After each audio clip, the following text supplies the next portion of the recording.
की रक्षा करने वाली सिर्फ एक व्यक्ति है और एक पार्टी है, राहुल गांधी और कांग्रेस पार्टी। कांग्रेस पार्टी लड़ी इस देश की आजादी के लिए, आज भी इस देश की आजादी के लिए ही लड़ रही है।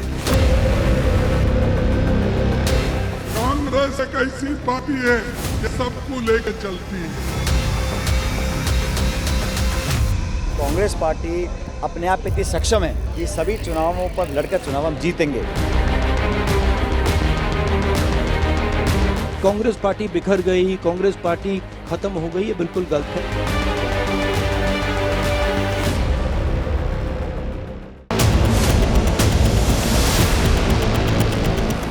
नमस्कार, स्वागत है आपका एबीपी न्यूज में। मैं हूं मेघा प्रसाद। सियासत में जीत और हार दोनों की अपनी अहमियत होती है। जीत का आलम हौसला बढ़ाता है तो हार का गम सुधार का रास्ता दिखाता है। दोनों ही सूरतों में बेहतरी की उम्मीद होती है, बशर्ते नियत साफ हो और जज्बा दुरुस्त। हालिया चुनावी नतीजे के बाद विपक्षी पार्टियों की हार में ऐसी ही सुधार की दरकार महसूस की जा रही है। इनमें सबसे आगे कांग्रेस का नाम है। देश की सबसे पुरानी पार्टी और कभी देश की सबसे बड़ी पार्टी रही कांग्रेस पिछले कुछ सालों से मुश्किलों के दौर से गुजर रही है। करीब 11 साल पहले केंद्र की सत्ता हाथ से निकली और उसके बाद एक एक कर कई बड़े राज्यों में भी जनाधार खिसकता चला गया। हालांकि पिछले साल लोकसभा चुनाव में कांग्रेस को थोड़ी कामयाबी जरूर मिली, पर विधानसभा चुनाव में हालात सुधरने के बजाय बिगड़ते ही गए। दिल्ली चुनाव इसका ताजा उदाहरण है, जहां कांग्रेस का लगातार तीसरी बार भी खाता तक नहीं खुला। ऐसे में अब पार्टी के अंदर गठबंधन का रास्ता छोड़कर एकला चलो की मांग जोर पकड़ने लगी है।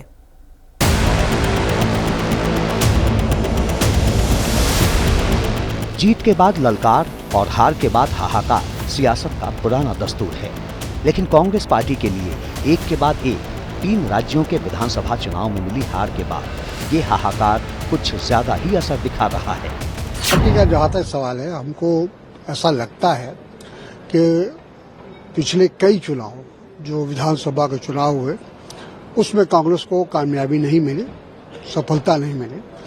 उन तमाम चीजों को देखते हुए हमको ये तय करना पड़ेगा कि हम गठबंधन के साथ जाएंगे या अकेले जाएंगे। ये आधा अधूरा गठबंधन जो है, मैं समझता हूं कि इससे जनता में भ्रम पैदा होता है। हाईकमान तय करेगा कि पूरे गठबंधन का क्या स्वरूप होगा, किस तरह से होगा, वो तय करेगा। लेकिन अब ये समय आ गया है कि उस पर विचार किया जाए, ये मेरा कहना है। हालांकि ये पहली बार नहीं है जब कांग्रेस में अकेले चुनाव लड़ने की मांग तेज हुई है। इससे पहले भी कई नेता ऐसी बात कह चुके हैं। कांग्रेस के वरिष्ठ नेता जयराम रमेश ने तो पिछले साल लोकसभा चुनाव नतीजों के बाद दिल्ली, हरियाणा और पंजाब में अकेले चुनाव लड़ने का दावा कर दिया था। उन्होंने तो आने वाले पश्चिम बंगाल चुनाव में भी कांग्रेस की ओर से एकला चलो का संकेत दे दिया था। लेकिन दिल्ली चुनाव के बाद ये साफ हो चुका है कि कांग्रेस की एकला चलो नीति की फिलहाल तो खैर नहीं। देखिए, स्पिरिट तो वही है, मगर कई दफा हम लोग गलतियां भी कर लेते हैं। जैसे दिल्ली में हुआ, कांग्रेस और आप पार्टी में अगर समझौता हो जाता तो नतीजा कुछ और होता। किसी भी नतीजे को देखने के 2 नजरिए हो सकते हैं। गठबंधन में या अकेले चुनाव लड़ने की कांग्रेस की नीति को भी दोनों नजरियों से समझा जा सकता है। ये सच है कि अकेले चुनाव लड़ने की वजह से दिल्ली चुनाव में कांग्रेस लगातार तीसरी बार 0 पर आउट हो गई। पर इस नतीजे का दूसरा पहलू भी मायने रखता है। 2020 के दिल्ली चुनाव में कांग्रेस को 4.63% वोट मिले थे, जबकि 2025 के दिल्ली चुनाव में कांग्रेस के खाते में 6.34% वोट गए। यानी 5 सालों में दिल्ली में कांग्रेस का वोट प्रतिशत 1.71% बढ़ गया। खास बात ये रही कि कांग्रेस भले ही दिल्ली चुनाव में 0 पर सिमट गई, लेकिन उसकी वजह से आम आदमी पार्टी को कम से कम 14 सीटों का नुकसान हुआ, क्योंकि इन 14 सीटों पर कांग्रेस को मिले वोट अगर आम आदमी पार्टी को ट्रांसफर हुए होते तो नतीजे पलट भी सकते थे। यानी कांग्रेस ने दिल्ली में दम तोड़ने के बावजूद इंडिया अलायंस से जुड़ी पार्टियों को ये संदेश तो दे ही दिया है कि वो सहयोगी पार्टियों की जीत हार में बड़ा फर्क पैदा कर सकती है। तो क्या यही वजह है कि कांग्रेस की ओर से अकेले चुनाव लड़ने का संदेश दिया जा रहा है? ना ब्लॉक लेवल पे वर्कर है, ना बूथ लेवल पे वर्कर है। तो कांग्रेस का जो ऑर्गेनाइजेशनल रिवाइवल है, ऐसा लगता है कि कांग्रेस का दोबारा ऑर्गेनाइजेशन खड़ा करना होगा। यूपी में कांग्रेस का क्या संगठन है, पर कांग्रेस ने क्या किया संगठन को खड़ा करने के लिए? बिहार में क्या संगठन है, वेस्ट बंगाल में क्या संगठन है? इसलिए हमें ज़रूरी है कि संगठन को दोबारा खड़ा किया जाए और अपने आप अकेले ही सोलो जाके लड़ा जाए। पर इसका मतलब है क्या कांग्रेस तैयार है कि अगली बार हम पावर में नहीं आएंगे? हो सकता है 5 साल, हो सकता है 10 साल। अगर ये लाइन लेनी है तो कांग्रेस को कमर कसनी होगी कि पहले हम पार्टी को रिवाइव करेंगे, फिर देखेंगे क्या होता है। दिलचस्प तो ये है कि दिल्ली में अकेले चुनाव लड़ने का फैसला आम आदमी पार्टी ने ही किया था।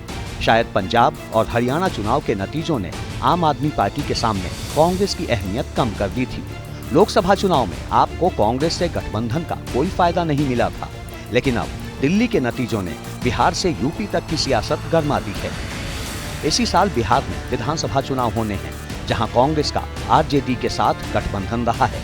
इसी तरह यूपी में कांग्रेस और समाजवादी पार्टी का गठजोड़ रहा है, पर दोनों ही राज्यों में छोटे भाई के किरदार में होने के चलते सीट शेयरिंग के मामले में कांग्रेस ही झुकती रही है। सवाल है कि दिल्ली के रिजल्ट से क्या बदल जाएगा। कांग्रेस अकेले लड़ती है तो मुझे नहीं लगता है कुछ खास कर पाएगी, और उसका नुकसान तेजस्वी यादव और राजद को होगा, और बीजेपी और जनता दल यू को उसका फायदा होगा। ये तो क्लियर चीज़ है। अनलेस अब और तब के बीच में पूरा ग्राउंड लेवल मूड ही बदल जाए। कांग्रेस की हैसियत नहीं है, ना ऑर्गेनाइजेशन नहीं है, ना कोई एफर्ट किया, नोन नेता नहीं है। आज आप अगर पता है कि बिहार में चुनाव होने वाला है नवंबर में, अक्टूबर नवंबर में, तो इसकी तैयारी तो 3-4 साल पहले हो जानी चाहिए, शुरू हो जानी चाहिए थी, जैसे भाजपा करती है। तुरंत वो लग जाते हैं अगले चुनाव की तैयारी में। दिल्ली की तरह ही यूपी बिहार में भी कांग्रेस के पास खोने को ज्यादा कुछ नहीं है, इसीलिए उसके लिए गठबंधन में जाने या अकेले चुनाव लड़ने के दोनों विकल्प खुले हुए हैं। सवाल तो सिर्फ इतना है कि इससे कांग्रेस के वोट बैंक पर क्या फर्क पड़ेगा। राजनीति की प्रयोगशाला में संभावना कभी खत्म नहीं होती। कांग्रेस भी ऐसे प्रयोग करती ही रही है। लोकसभा चुनाव से लेकर विधानसभा चुनाव तक कांग्रेस कई बार अलग अलग पार्टियों के साथ गठबंधन का प्रयोग कर चुकी है। कुछ एक जगह पर अकेले चलकर भी देख चुकी है, लेकिन कुछ बड़ा हासिल नहीं हुआ। पार्टी का अपना वोट बैंक जरूर इधर से उधर ट्रांसफर होता रहा, पर उसकी अपनी हैसियत में कोई बड़ा इजाफा नहीं हुआ। यूपी और बिहार जैसे राज्यों में तो स्थिति ऐसी है कि गठबंधन के बगैर कांग्रेस के लिए एक कदम भी चलना मुश्किल है। अब सवाल है कि ऐसी सूरत बनी ही क्यों? जरूरत सियासत की थी या वक्त की या फिर सत्ता की? रास्ता क्या है मैं बताता हूँ आपको। ये तस्वीरें 5 फरवरी की हैं, जब दिल्ली चुनाव में वोट डालने के बाद राहुल गांधी सीधे पहुंच गए पटना और वेटरन कांग्रेसी रहे स्वर्गीय जगलाल चौधरी के जयंती समारोह में शामिल हुए। चर्चित स्वतंत्रता सेनानी और बिहार की पहली सरकार में मंत्री रह चुके जगलाल चौधरी पासी समाज से यानी दलित बिरादरी के थे, लिहाजा राहुल गांधी के दौरे के 2 मायने निकाले गए। पहला, दलित वोट बैंक को रिझाने की कोशिश, और दूसरा, बिहार में कांग्रेस की खोई जमीन को मजबूत करना। अंबेडकर जी के सामने आरएसएस के आजकल सब नेता हाथ जोड़ते हैं, मगर हाथ जोड़ते वक्त जिस चीज के लिए अंबेडकर जी लड़े, जिस चीज के लिए अंबेडकर जी ने अपनी जिंदगी दी, रद्द करते हैं, उस पर आक्रमण करते हैं, उसको खत्म करने की कोशिश करते हैं। राहुल गांधी का निशाना आरएसएस और बीजेपी पर था, पर लक्ष्य था जातीय जनगणना के नाम पर दलित और पिछड़ी जातियों को अपने पाले में लाने का संदेश देना। वही वोट बैंक जो आजादी के बाद से लेकर 80 के दशक तक तो कांग्रेस के ही साथ था, पर उसके बाद छिटकता चला गया। खासकर 90 के दशक में मंडल और कमंडल की आंधी में कांग्रेस को खासा नुकसान झेलना पड़ा। बिहार में लालू यादव और रामविलास पासवान, तो यूपी में मुलायम सिंह यादव और मायावती सरीखे नेताओं ने कांग्रेस का ये वोट बैंक अपने पाले में कर लिया। दूसरी ओर सवर्ण वोट बैंक पर बीजेपी ने अपनी दावेदारी मजबूत कर ली।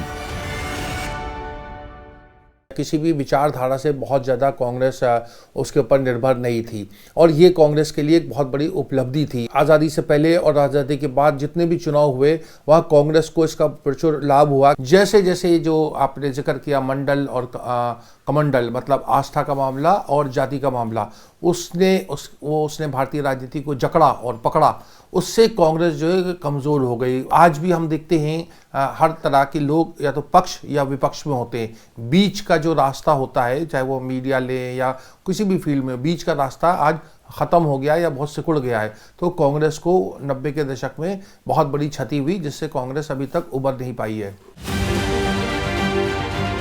आज़ादी के बाद करीब 4 दशकों तक देश की सियासत में सबसे मजबूत दखल रखने वाली कांग्रेस पार्टी को राजीव गांधी सरकार में रक्षा मंत्री रहे वीपी सिंह ने जो झटका दिया, उससे कांग्रेस कभी भी पूरी तरह उबर नहीं पाई।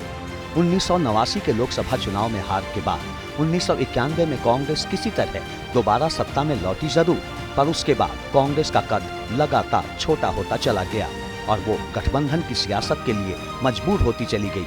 इसकी शुरुआत की नरसिम्हा राव ने, जिनकी अध्यक्षता में कांग्रेस ने पहली बार यूपी में मायावती की पार्टी बीएसपी के साथ गठबंधन में विधानसभा चुनाव लड़ा। 1996 में यूपी विधानसभा का चुनाव हुआ। बीएसपी ने 296 सीटों पर चुनाव लड़ा। कांग्रेस को 126 सीटें लड़ने को मिली।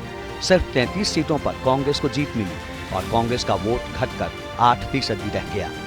नरसिम्हा राव को उम्मीद थी कि ओबीसी वोट बैंक के छिटकने की भरपाई शायद दलित वोटों से हो जाएगी, पर यह दांव उल्टा पड़ गया और उसके बाद से यूपी में कांग्रेस पर हमेशा के लिए छोटे भाई का किरदार चस्पा हो गया। 1996 का दिन वो मुझे अभी भी याद है कि 24 अकबर रोड में प्रेस कॉन्फ्रेंस हुई थी। काशीराम और नरसिम्हा राव जो कांग्रेस अध्यक्ष थे मंच के ऊपर मौजूद थे और नरसिम्हा राव ने कहा कि कांग्रेस ने उत्तर प्रदेश में बहुजन समाज पार्टी के साथ गठबंधन किया है और काशीराम ने खड़े होकर बोला, कड़क के बोले, जोर से बोले कि हम 300 सीटों के ऊपर चुनाव लड़ेंगे। बिल्कुल एक जैसे कैमरे को या जो वहाँ के लोग थे उनका सामना नहीं कर पाए। तो ये स्थिति वहाँ से उसके बाद करुणाकरण और एंटोनी रिपोर्ट में भी कहा गया कि दफ्तर ज़रूर कांग्रेस का रहा लेकिन बोर्ड वहाँ समाजवादी पार्टी या बसपा या भाजपा का लग गया। कांग्रेस कमज़ोर होगी तो फिर छोटी पार्टी के रूप में तो रहेगी। वो मजबूती से कूदना दोबारा, मुझे लगता है कांग्रेस बहुत जल्दी शायद डिमोरल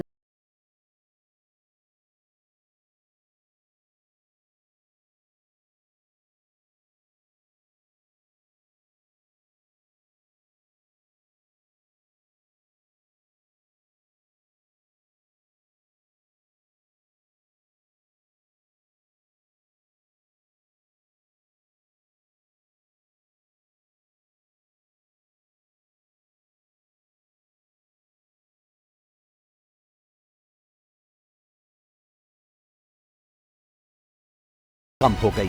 कांग्रेस के दृष्टि पत्र हैं या उसके पॉलिटिकल रेजोल्यूशन है, उसमें हमेशा कहा जाता था कि कांग्रेस का एक राष्ट्रीय जिम्मेदारी कर्तव्य है कि वो देश में सरकार बनाए और चलाए। लेकिन सीताराम केसरी के समय कांग्रेस ने एक बिल्कुल उसको उलट कर दिया कि बड़े भाई से वो छोटा भाई या छोटी बहन जो भी आप कहें वो बन गए और पिछलग्गू सरकारें बनने लगी। कांग्रेस ने जो था उसमें छोटी अपना रोल कर लिया और उससे भी कांग्रेस का जो एक राष्ट्रीय स्तर पे जो कांग्रेस का एक स्थान था वो घटने लग गया। आतरी मजबूरियां होती हैं हर पार्टी की, लेकिन क्योंकि कमज़ोर होती गई तो औरों का सहारा लेना पड़ा। कांग्रेस के पास वो काडर नहीं है, मास बेस पार्टी रही है, लेकिन उनको अब सोचना पड़ेगा किस तरह से आप ये ऑर्गेनाइजेशनल बेस और कार्यकर्ता ये सब खड़ा करेंगे। सीताराम केसरी के बाद सोनिया गांधी ने कांग्रेस की कमान अपने हाथ में ली, लेकिन गठबंधन ने घाटे की सियासत वाली रवायत नहीं बदली। 1999 में कांग्रेस ने पार्टी से अलग हो चुके शरद पवार के साथ महाराष्ट्र में हाथ मिलाया, पर नुकसान कांग्रेस का ही हुआ, क्योंकि उसी का हाथ पकड़कर पवार की पार्टी तो आगे निकल गई, पर कांग्रेस महाराष्ट्र में भी अपने वोट बैंक का नुकसान कर बैठी। आबादी और इलाके के लिहाज से हिंदुस्तान जितना बड़ा है, राजनीतिक परिवेश और आम जनता के मिजाज के हिसाब से यहाँ उतनी ही विविधता है। एक ही वक्त में पूरब का मुद्दा पश्चिम के लिए बड़ा नहीं होता तो उत्तर की लहर दक्षिण में नहीं चलती। यही वजह है कि तमाम बड़ी पार्टियों को कहीं न कहीं गठबंधन का सहारा लेना ही पड़ता है। ये और बात है कि ज्यादातर बड़ी पार्टियां बड़ी हिस्सेदारी के साथ ही गठबंधन पर मुहर लगाती है, लेकिन कांग्रेस देश की दूसरी सबसे बड़ी पार्टी होते हुए भी ज्यादातर राज्यों में छोटे भाई के किरदार में ही नजर आती है। दूसरी ओर बीजेपी ने इस पैमाने पर लगातार अपना कद बड़ा किया है। सवाल है कि कांग्रेस के लिए इस सूरत में बदलाव की कितनी गुंजाइश है।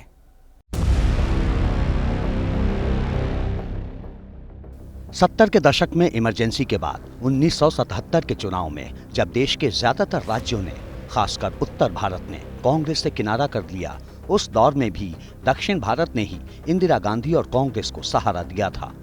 1991 में राजीव गांधी की हत्या के बाद वो दक्षिण भारत ही था जिसने कांग्रेस को सत्ता तक पहुंचाया।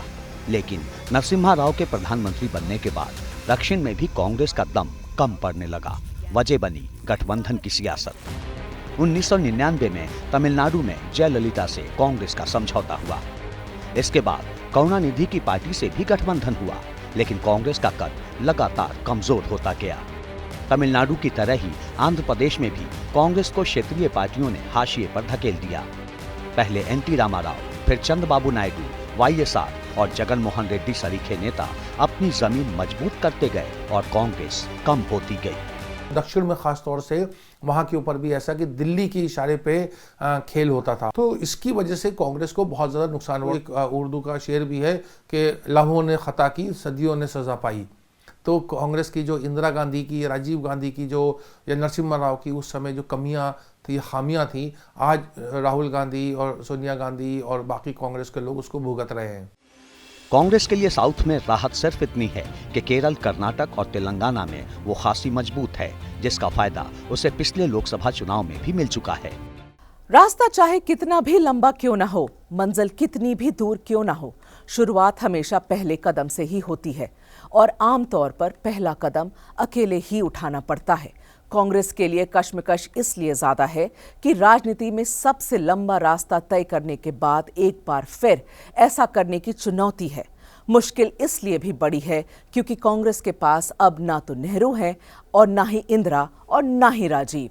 सोनिया गांधी नेपथ्य में है और सारी जिम्मेदारी अब भाई बहन यानी राहुल गांधी और प्रियंका गांधी के कंधों पर है। तो क्या नेहरू गांधी परिवार की नई पीढ़ी नई सोच और नई रणनीति के साथ आगे बढ़ने के लिए तैयार है? क्या कांग्रेस नए बदलाव के बाद नए हालात का सामना करने के लिए तैयार है? और सबसे अहम बात, क्या देश की जनता इस नए प्रयोग को समझने और स्वीकार करने के लिए तैयार है? कदम बढ़ाकर ठोकर खाना फिर भी जायज है, बजाय इसके ये मान बैठना कि हम कभी गिरे ही नहीं, क्योंकि हम कभी चले ही नहीं। खुद को बेहतर और मजबूत करने के लिए कांग्रेस को कुछ तो बड़ा करना ही होगा, पर यह भी कांग्रेस को ही तय करना है। इस खास पेशकश में फिलहाल इतना ही। बड़ी खबरों के लिए आप देखते रहिए एबीपी न्यूज। मुझे दीजिए इजाजत। दुनिया बदल रही है और ये भारत के लिए ला रही है इन्फिनिट अवसर, जिसे हम कहते हैं मिनट इन्फिनिट। आइए आइडियाज ऑफ इंडिया के मंच पर समझे इसी मिनट इन्फिनिट को 21 और 22 फरवरी abplive.com पर।